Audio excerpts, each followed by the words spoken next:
Hello students, इस lecture में हम लीकी बकेट एल्गोरिथम डिस्कस करेंगे।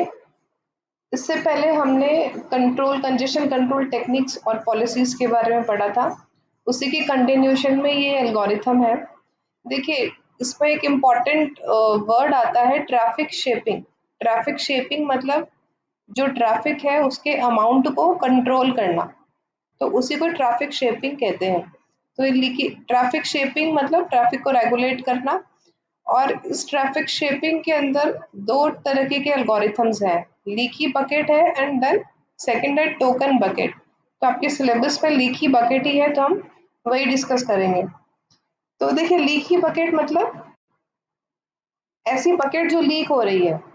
तो इसका फायदा क्या होगा, देखिए मान लीजिए एक बाल्टी है, कोई बकेट है, उसमें हम पानी भरते जा रहे हैं और उसका जो पानी भरने का जो रेट है वो भी अनकंट्रोल है। मतलब कभी हम ज़्यादा पानी दे देते हैं एकदम से, कभी हम पानी का प्रेशर जो है, वॉल्यूम है, वो कम कर देते हैं, फिर पानी बढ़ा देते हैं, फिर कम कर देते हैं। तो यानी जो बकेट के अंदर पानी भर रहा है वो कभी ज़्यादा आ रहा है, कभी कम आ रहा है।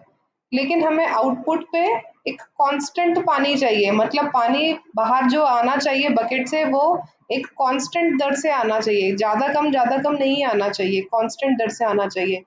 तो इस केस में हमें क्या करेंगे, अगर उस बकेट के नीचे मैं एक छोटा सा होल कर दूं, तो मान ली तो आप कितना भी पानी ज़्यादा कम देते रहे, लेकिन उस होल में से जो पानी है वो कांस्टेंट ही निकलेगा।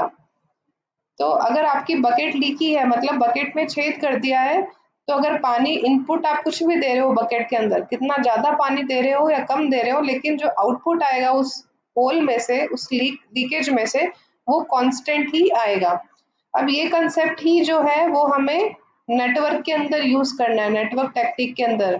इसमें क्या होगा, इसकी हम कैसे तुलना कर सकते हैं। नेटवर्क के अंदर कंजेशन किस वजह से होता है, जब एक साथ खूब सारा डेटा इकट्ठा हो जाता है और उसको आगे जाने के लिए पाथ नहीं मिलता है, तब कंजेशन क्रिएट होता है। तो यही चीज़ हमें नेटवर्क के अंदर भी करनी है, लीकी बकेट वाली। यानी डेटा किसी भी दर से आता रहे, कभी ज़्यादा आए कभी कम आए, लेकिन जो डेटा आगे ट्रांसमिट होना चाहिए, आगे जाना चाहिए, वो एक कांस्टेंट रेट से ही जाए। अगर ऐसी कोई टेक्निक अगर हम ले पाते हैं, तो उसको बोलते हैं लीकी बकेट टेक्निक।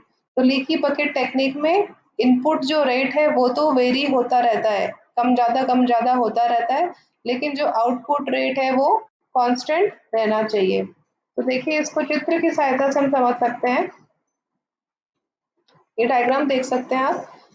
ये एक बकेट है, लीकी बकेट। इसमें बर्स्टी फ्लो क्या होता है, एक साथ खूब सारा पानी आ जाना, ठीक है। और नीचे हमने एक होल किया हुआ है जिसमें से जो पानी आएगा वो फिक्स आएगा, फ्लो जो होगा वो पानी का फिक्स होगा। तो ऊपर जो फ्लो आ रहा है वो तो बर्स्ट ही आ रहा है, लेकिन नीचे जो फ्लो आ रहा है वो लीकी टाइप का फिक्स है। तो डेटा के अंदर कैसे देख सकते हैं इसको, मान लीजिए कोई नोड है, उस पे ये डेटा आ रहा है। देखिए, जो ऊपर वाला जहाँ पे मैंने ये पॉइंट कर्सर है, ये जो है ये इनपुट डेटा है, मतलब डेटा किस रफ्तार से आ रहा है।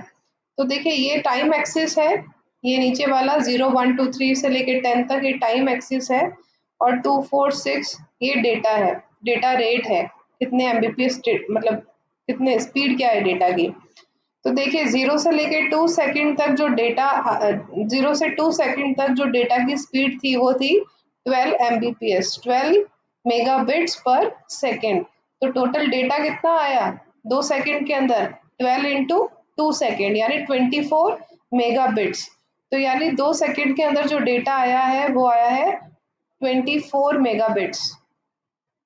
उसके बाद क्या हुआ, 2 सेकंड से लेके 7 सेकंड तक, यानी 5 सेकंड तक जो जो भी हमारा नोड था उस पे कोई डेटा नहीं आया, यानी यहाँ पे साइलेंट था, कोई भी डेटा हमें रिसीव नहीं हुआ। लेकिन 7 से लेके 10 सेकंड तक, यानी 3 सेकंड तक डेटा दोबारा रिसीव हुआ, और किस रफ्तार से हुआ है, 2 एमबीपीएस से, ठीक है ना। तो यानी टोटल डेटा कितना रिसीव हुआ 3 सेकंड में, 3 सेकंड इंटू 2, यानी डेटा की स्पीड इंटू टाइम, तो 6 एमबीपीएस। तो अगर मैं टोटल डेटा देखूं तो यहाँ पे 24 मेगाबिट्स आया था और यहाँ पे 6 मेगाबिट्स, तो टोटल डेटा आया है 30 मेगाबिट्स। अलग अलग टाइम पे 2 सेकंड पे 24 मेगाबिट्स आया, तो 2 सेकंड स्टार्टिंग के 2 सेकंड्स में जो डेटा आया है वो 24 MB आया है, 24 मेगाबिट्स, और लास्ट के जो 3 सेकंड्स हैं उसमें 6 मेगाबिट्स डेटा आया है। तो टोटल डेटा 10 सेकंड के अंदर हमारे पास डेटा आया है 30 मेगाबिट्स। तो ये हमारा इनपुट डेटा था।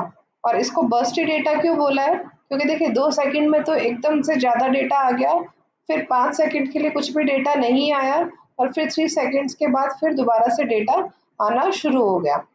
अब लीकी बकेट अगर टेक्निक यूज़ कर रहे हैं तो ये डेटा किस तरीके से आउटपुट पे जाएगा? तो इसमें 30 मेगाबिट्स जो टोटल डेटा हमारा आया था 30 मेगाबिट्स, उसको डिवाइड कर दिया है 10 सेकंड के अंदर।